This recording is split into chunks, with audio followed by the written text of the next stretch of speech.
El ganado si moria. En tres días, siete cabezas cayeron y el hedor de la enfermedad empapaba el polvo de Kansas. Samuel mandó llamar una mujer que ningún hombre tomaba en serio. Ligo con su trenza sujeta y un maletín de curo, si ardillo en el barro y, en menos de 2 horas, diagnosticó lo que nadie había visto, una infección bacteriana en el agua. En 48 horas salvo a 6. Pero la séptima cabeza la obligó a pasar la noche entre en el corral, sin dormir, y al amanecer Samuel apareció con 2 cafés. Esa mujer era Rebecca, hija de un veterinario de Illinois que le enseñó a leer la enfermedad en el color del marro y en el ritmo de la respiración. Nunca fue a una escuela de veterinaria. En 1877, ninguna mujer iba. Pero sabía más que cualquier médico titulado del condado. Samuel la contrató para salvar su ganado. Lo que ninguno de los dos esperaba era que, al salvar a sus animales, ella le devolviera a él algo que había perdido hace mucho tiempo. Y esa es la historia que nadie contó jamás. Samuel Calloway era un hombre que había heredado una tierra buena y la estaba viendo morir. No por falta de trabajo. No porque no conociera el oficio. Sabía cuando roder la pastura, cuando parir una vaca y cuando sacrificar un animal que ya no daba más. Lo había aprendido de su padre y su padre del suyo. Pero aquel verano de 1877, nada de lo que sabía le servía. El problema empezó en lunes. Una vaca amanció echada, con los ojos opacos y el morro caliente. Para el martes, 2 más. Cuando el médico se derrumbó la cuarta, Samuel entendió que aquello no era mala suerte. Era una epidemia. Mandó a su peón más joven a Abilene. El ferrocarril de Kansas Pacific había llegado 10 años antes y ahora había un veterinario allí, un hombre con título. El peón regresó con malas noticias. El veterinario no podía venir hasta dentro de 3 días. Tenía otros ranchos. 3 días. Con ese calor y esa velocidad de contagio, 3 días podían costar la mitad del rebaño. Samuel era un hombre sereno por fuera, pero esa noche nadie durmió en el rancho. Los 2 peones que le quedaban no hablaban, comerían en silencio mirando el establo. Fue entonces cuando el más joven mencionó un nombre, dijo que conocía una mujer, la hija de un veterinario de Illinois. Vivía al este, cerca del cruce del arroyo Wilson. Nadie iba a buscar a una mujer para curar ganado. Pero del dijo que la había visto con sus propios ojos sacar adelante un ternero que todos daban por muerto, solo con sus manos y un frasco de algo que levaba en un maletín. Samuel pensó que era un disparate. Pero también pensó que no tenía 3 días. Así que al amanecer del jueves ensiló su caballo y cabalgó él mismo. Rebecca vivía en una cabaña de 2 habitaciones, sin familia, sin marido. Tenía 28 años. Su padre había muerto 2 años antes y ella se había quedado con su maletín, sus instrumentos y un conocimiento que ningún hombre quería reconocer porque no llevaba un diploma colgado de la pared. Cuando Samuel llegó, ella estaba en el porche. Le explicó la situación en 3 frases. Ella no preguntó cuánto pagaba. Solo preguntó cuántos animales habían caído, cuántos días levaba el brote y dónde estaba el bebedero del corral. Esas 3 preguntas le dieron a Samuel más que cualquier título. Subió la carreta con él, y en el camino siguió haciendo preguntas. El agua venía del arroyo o de pozo. El corral estaba al norte o al sur del granero. Había llovido en los últimos 10 días. Samuel contestaba y sentía algo extraño, la sensación de estar delante de alguien que pensaba más rápido que él. No lo ocurría a menudo. Cuando llegaron al rancho, 7 cabezas estaban caídas. El hedor era espeso dulzón. Rebecca no se detuvo en la casa. Fue directa al corral, se ardillo en el barro, palpó los animales, les miró los ojos, les olió el marro. Luego fue al bebedero. Observó el agua. Camino hacia el granero, miró la pendiente del terreno, canto los pasos entre el drenaje de los establos y el bebedero. Si detuvo, menos de 10 metros, si volvió hacia Samuel y dijo 4 palabras que cambiaron todo. El agua está infectada. Señaló el bebedero, el drenaje del granero, la pendiente casi invisible que unía ambos puntos. En 18 años al lado de su padre, había visto exactamente ese era una docena de veces. Los corrales se construyen pensando en la comodidad del ganadero, no en la salud del animal. El estiércol se filtraba. Las bacterias subían por capilaridad. El agua parecía limpia, pero no lo estaba. Samuel se cuidó mirando la distancia entre el drenaje y el bebedero como un hombre que acaba de comprender que ha estado alimentando a su propia desgracia. Dijo que llevaba años con el mismo diseño. Su padre lo había dispuesto así. Que nunca habían tenido un brote semejante. Rebecca le respondió sin levantar la voz. Le dijo que aquella bacteria era oportunista. Un animal debilitado por el calor, una bajada de defensas y el agua contaminada hacia el resto. No era una maldición. No era mala suerte. Era un error de cálculo. Acto seguido, le pidió 3 cosas. Agua limpia de pozo para los animals. Un caldero grande con fuego. Y que nadie la molestara durante las próximas 2 horas. Samuel se las dio sin discutir. Ella abrió su maletín.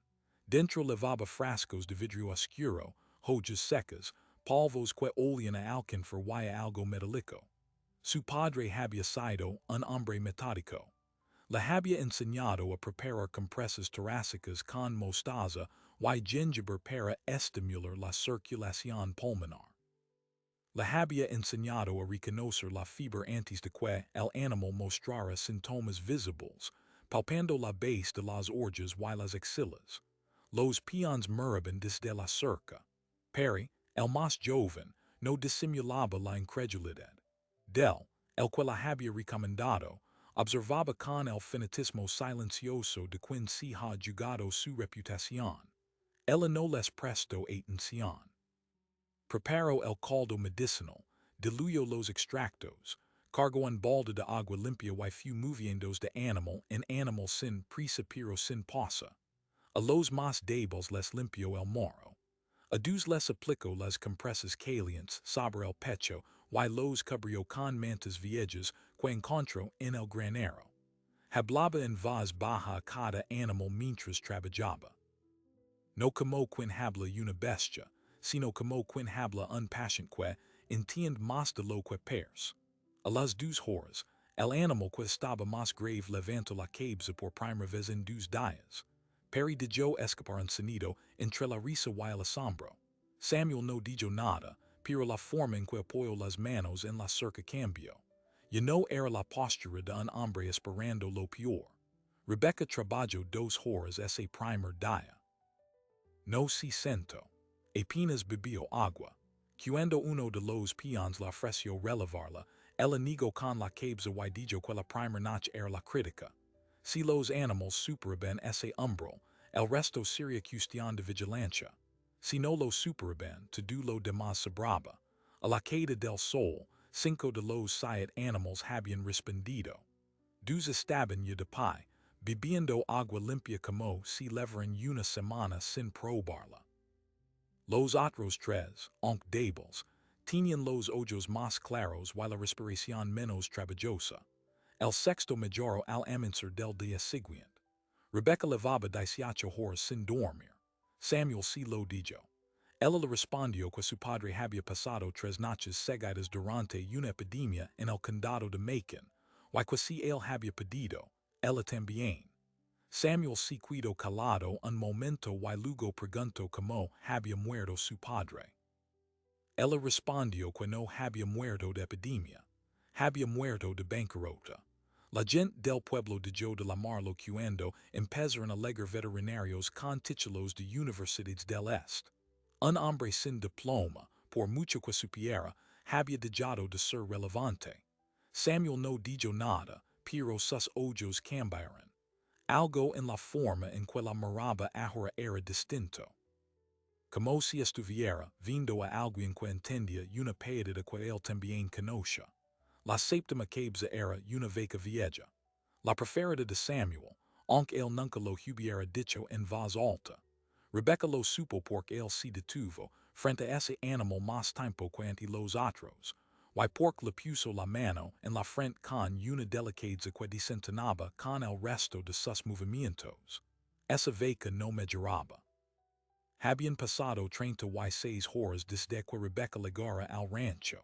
Las otras 6 estaban fuera de peligro.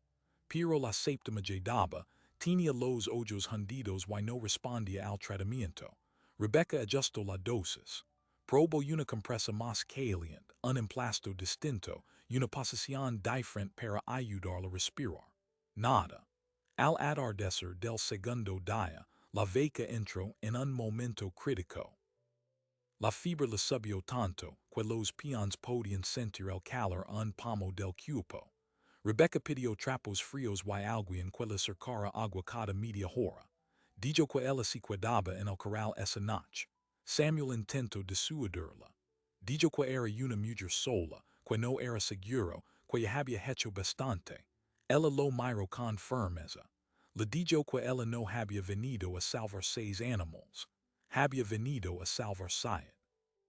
Y que si Samuel no lo entendía, podía irse dormir él.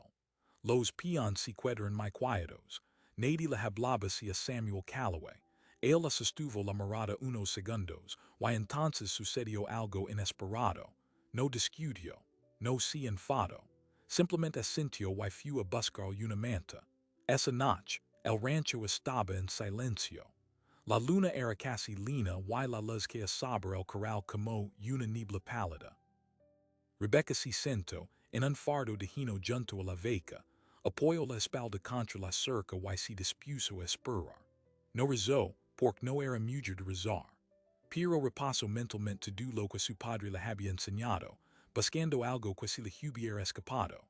Samuel la observó desde la ventana de la casa. Vaya como le pasaba la mano por el lomo al animal, como le hablaba en voz baja, como le ajustaba la manta sobre el pecho. Vaya a una mujer que no se quejaba, que no pedía nada, que no esperaba reconocimiento. Y por primera vez en mucho tiempo, Samuel Calloway sintió algo que no era preocupación, ni responsabilidad, ni la asfixiante carga de salvar un rancho en medio de la nada. Sintió que no quería que aquella mujer se fuera. No se atrevió a nombrar que era exactamente lo que sentía. Pero pasó el resto de la noche en vela, con la taza de café frío entre las manos, mirando la sombra de Rebecca recortada contra la cerca, y supo que algo había cambiado para siempre en aquel rancho de Kansas. La madrugada fue la peor. La vaca empezó a temblar alrededor de las 3, un temblor profundo que le recorría el costillar y le sacudía las patas como si el suelo se estuviera moviendo debajo de ella. Rebecca la cubrió con su propia manta y se ardiló a su lado, presionando el pecho con las palmas abiertas para ayudarla a expulsar el líquido que se le acumulaba en los pulmones.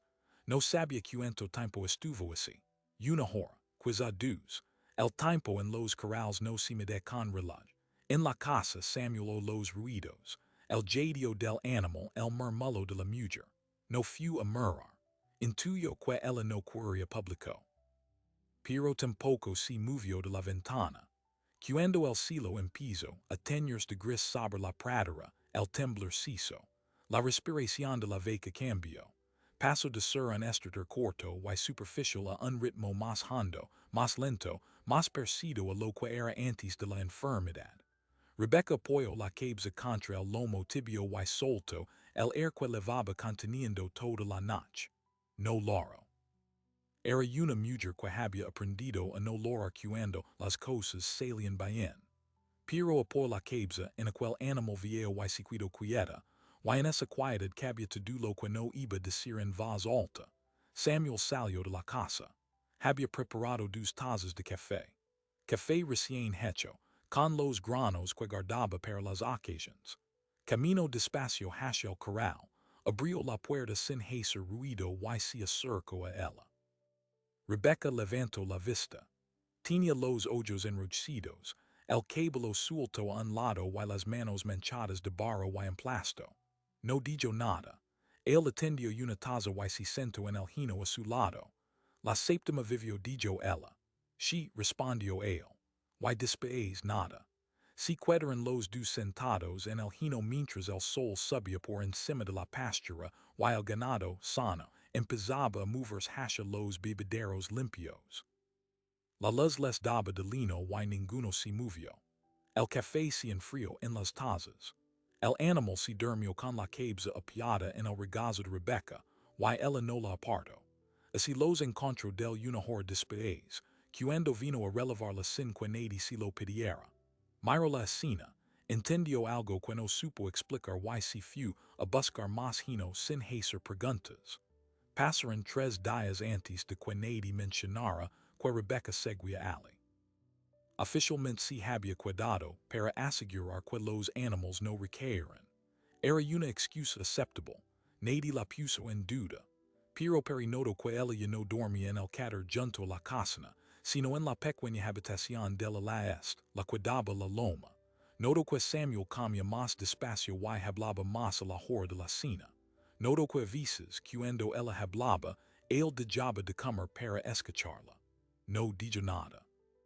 Pero si lo dijo a del una tarde, mientras ensilaban los caballos. El patrón está raro dijo Perry. Del se encogió de hombros. No está raro dijo. Está bien. No es lo mismo. Pasaron 7 días. Rebecca revisaba el ganado cada mañana. Los animales se la cercaban y la reconocían, dejaban que les pasara la mano por el morro como si fuera de los suyos. Ella les hablaba tranquila, con esa voz baja que usaba para los enfermos y que ahora usaba también para los sanos. Samuel la observaba desde la cerca. No intentaba disimularlo. Simplemente se apoyaba en los postes y la miraba, y no le importaba que lo vieran. Lo que Rebecca no sabía era que Samuel estaba en duda haste el culo. La pérdida de aquellas 7 cabezas habría sido el golpe final. El banco de Abilene levaba meses enviando cartas. El precio del ganado había bajado. Y un hombre solitario, sin familia que lo ayudara, podía perderlo todo sin que nadie moviera un dedo. Ella no lo sabía porque él no se lo había contado. Samuel Calloway no era hombre de confesiones. Pero 10 días después de que llegara Rebecca, una carta del banco apareció en la mesa del desayuno. El saber levaba el celo de Abilene. Samuel lo miró, lo guardó sin abrir y se fue a la pastura. Ella lo encontró al atardecer. Estaba apiado en la cerca norte, mirando la loma con las manos en los bolsillos y una expresión que ella no la había visto antes. No era tristeza exactamente ni rabia, sino la fatiga de un hombre que ha estado peleando solo while que se le están acabando las fuerzas. Rebecca se paró a su lado. No preguntó qué pasaba. Simplemente se quedó allí, a unos centímetros, y esperó. Y entonces Samuel Calloway hizo lo que no había hecho en 10 años. Habló. Le contó que había heredado el rancho de su padre. Que su mujer había muerto de fiebre puerperal 4 años atrás, junto con el niño que esperaban. Que desde entonces cada día era igual. Trabajo, números rojos, cartas del banco, y un silencio tan espeso por las noches que a veces le costaba respirar. Le dijo que cuando ligó ella, él ya había decidido vender. Iba a esperar a que el ganado se recuperara o muriera, y luego firmar los papeles y largarse. No sabía a dónde. Solo sabía que no iba a seguir ahigándose en aquella tierra. Rebecca lo escuchó sin interrumpir. Cuando él terminó, ella dijo lo único que podía decir. Yo tampoco tengo a dónde volver. Él la miró. La miró como si acabara de entender algo que levaba días sin atreverse a pensar. En ese momento, el sol terminó de ponerse detrás de la loma y la pradera se tiñó de violeta. Los dos estaban quietos, con la cerca entre ellos y el ganado, y sin embargo la distancia entre sus hombros era mucho menor de lo que la buena conducta exige. No se besaron aquella noche. No hace falta. Lo que estaba pasando entre ellos no era de esas cosas que necesitan un gesto para existir. Lo que ocurrió fue que él pidió que se quedara cenar, y ella dijo que sí, y a partir de ese momento cenaron juntos todas las noches. Lo que ocurrió fue que él dejó la carta del banco abierta sobre la mesa del escritorio, y ella la leyó sin que él le diera permiso. Lo que ocurrió fue que al día siguiente ella le dijo que conocía un tratante de ganado en which que pagaba mejor que los compradores de Abilene. Y él le preguntó cómo sabía eso. Ella le contó que su padre, antes de ruinarse, había vendido reses a ese mismo tratante durante 15 años. Que el hombre era sirio. Que si Samuel quería, podían mandar una carta. Samuel le preguntó por qué no se lo había dicho antes. Ella respondió que no era santo suyo entromterse en los negocios de un hombre que apenas la conocía. Pero ahora dijo él. Ahora sí dijo ella. Y en esa respuesta cabía mucho más que una carta a un tratante de ganado. La noche siguiente, Samuel redactó la carta y ella la corrigió. Le dijo que pusiera el peso exacto, no redondeado, porque el tratante valoraba la precisión. Le dijo que mencionara el agua nueva del pozo, porque eso significaba más pastura y más kilos por cabeza. Le dijo que no suplicara. Que ofreciera ganado de calidad a un precio justo, y punto. Samuel escribió. Rebecca dictaba fragmentos, y él iba poniéndolos sobre el papel en aquella caligrafía suya. Trabajaban juntos como si lo hubieran hecho toda la vida. A la mañana siguiente, el cabalgo hasta el pueblo a echar la carta. Cuando volvió, él estaba en el corral con un ternero recién nacido entre las manos, un pardo que había salido mal y que él resolvió sin ayuda. Pero y del la miraban con una admiración que ya no intentaban ocultar. Samuel desmontó y se acercó al corral. Vaya al ternero sano, a Rebecca con las manos manchadas, y a sus dos peones sonriendo como chiquillos con un juguete nuevo. Algo se le expandió en el pecho. Algo que no cabía en los libros de cuentas ni en las cartas del banco. Esa noche, después de cenar, se quedaron los dos sentados en el porche mucho después de que los peones se hubieran ido a dormir. El cielo estaba cubierto de estrellas. La tierra olía a pasto seco y a madera limpia. Y Samuel, sin mirarla, dijo en voz baja, no quiero que te veas. Rebecca miró al frente hacia la loma donde había salvado a la séptima vaca. Pasaron 5 segundos, 10. Luego ella dijo, no me voy a ir. Lo dijo sencillo. Como quien constata un hecho que ya ha sucedido. Samuel giró la cabeza. Ella le sostuvo la mirada. Esta vez no apartó los ojos. Esta vez no encontró una excusa práctica ni una razón veterinaria para quedarse. Si cuido por curia. Él no dijo nada más. No hace falta. Alargó la mano y le rozó los nudillos con los dedos. Un gesto tan pequeño como el de quien retira un hilo suelto de una manga. Pero en aquel contacto cabía todo lo que los dos levaban años sin decir a nadie. Few 2 semanas después cuando Samuel se dio cuenta de que Rebecca nunca había deshecho la maleta. Miró la habitación de la este y vaya su maletín de cuero junto a la cama, sus frascos sobre la repisa, y el delantal de lona colgado del respaldo de la silla como si levara allí toda la vida. 3 semanas. Levaba 3 semanas en el rancho. Había legado para curar 7 cabezas de ganado y si había cuidado para todo lo demás. Ninguno de los dos pensó en mencionarlo.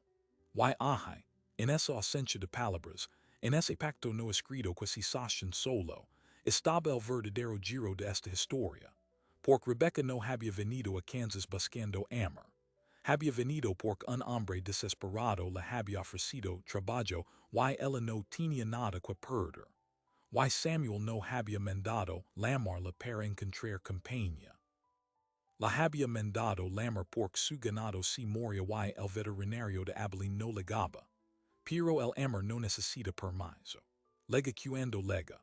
Y en aquel rancho de Kansas, en el verano de 1877, Ligo conforma de mujer de manos firmes y character sereno, que hablaba el idioma de los animals, que no pedía nada, y que había hecho algo que nadie esperaba, si había cuidado.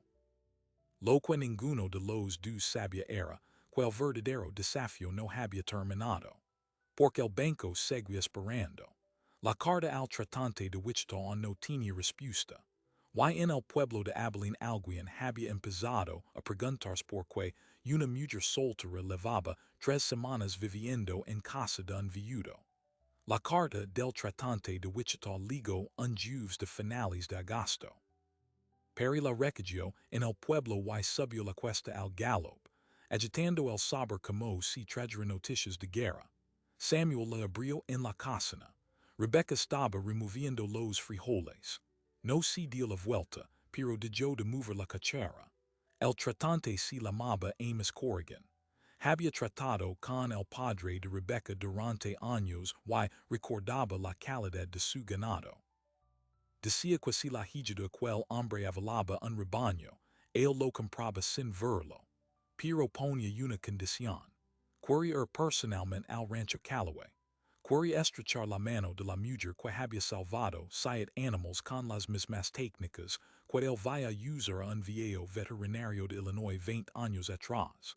Samuel leyó la carta en voz alta. Cuando llegó a esa frase, Rebecca se giró. Tenía los ojos brillantes, aunque no ligó a Laura. Corrigan ligó una semana después.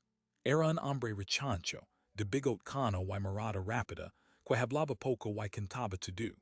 Recorrió la pastura, observó los bebederos limpios, palpó los animales y le hizo a Rebecca exactamente 2 preguntas técnicas sobre alimentación y rotación de potreros.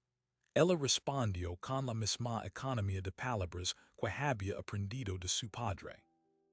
El tratante se guardó las manos en los bolsillos, miró la loma y dijo que nunca había visto un rancho con tan buena recuperación después de una epidemia.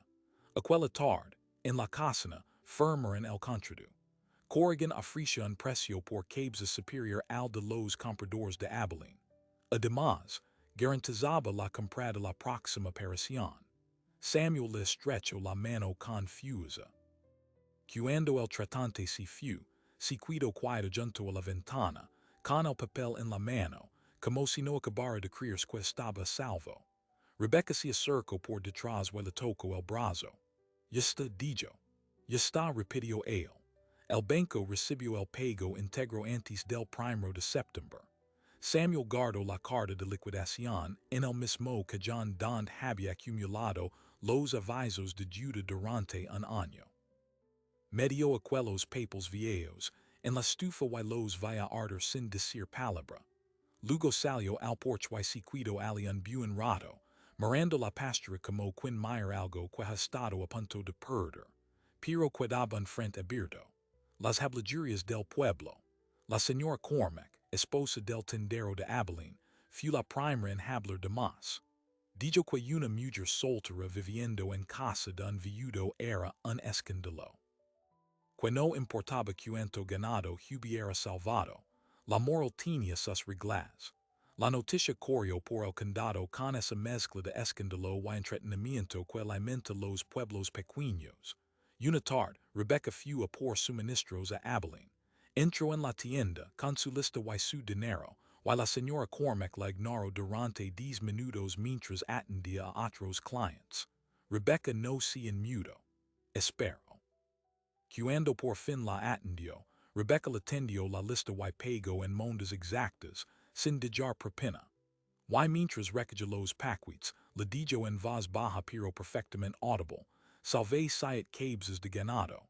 ¿Cuántas ha salvado usted? La señora Cormack enrojeció. Los clientes se murmuran. Uno de ellos, un ranchero del este del condado, se adelantó y le preguntó a Rebecca si aceptaría visitar su propiedad. Tenía 3 vacas con fiebre y el veterinario de Abilene no daba abasto.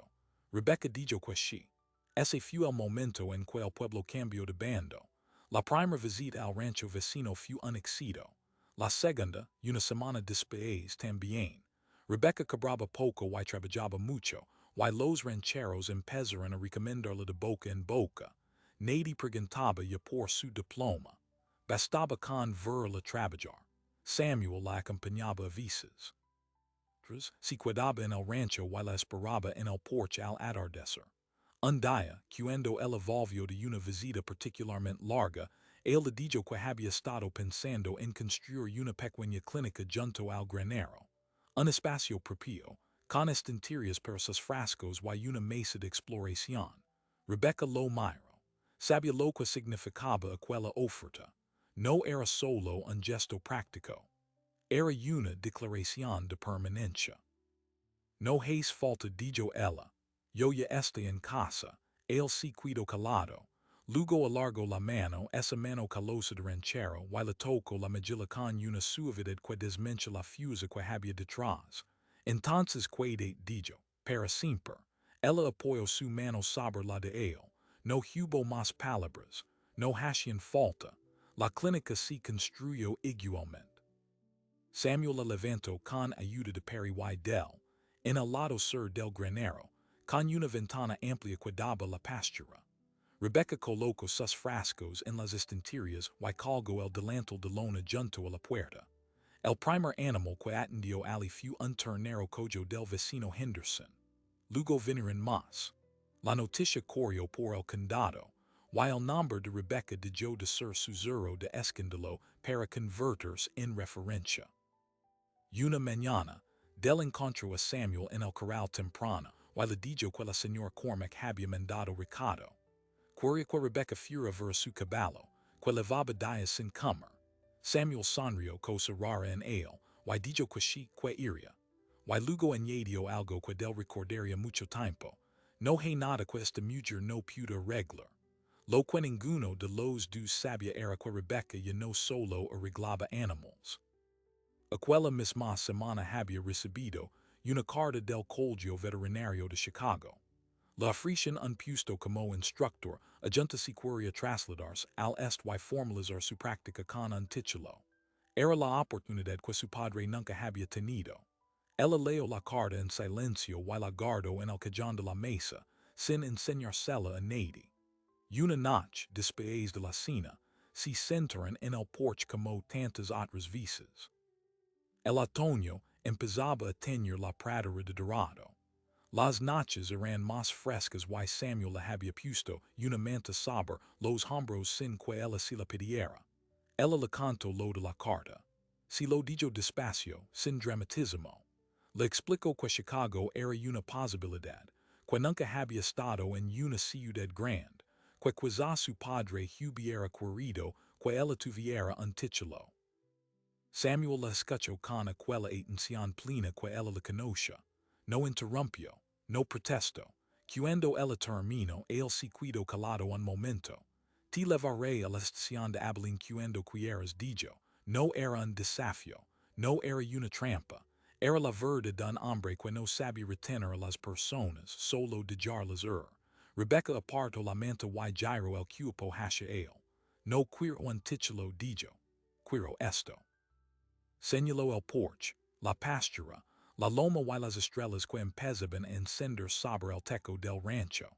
Señaló la clínica que él había construido y el maletín de cuero de su padre que seguía abierto junto a la puerta. Yo ya elegí. Él la miró y por primera vez en todos aquellos meses no apartó los ojos. No esperó. La besó en el porche, con la manta cayéndose al suelo y el viento moviendo las hojas secas por el patio. La sorpresa final no fue la clínica ni el contrato de Corrigan, ni la rendición de la señora Cormac.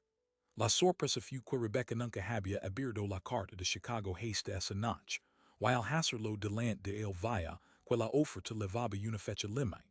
Llevaba una semana vencida cuando ella la leyó.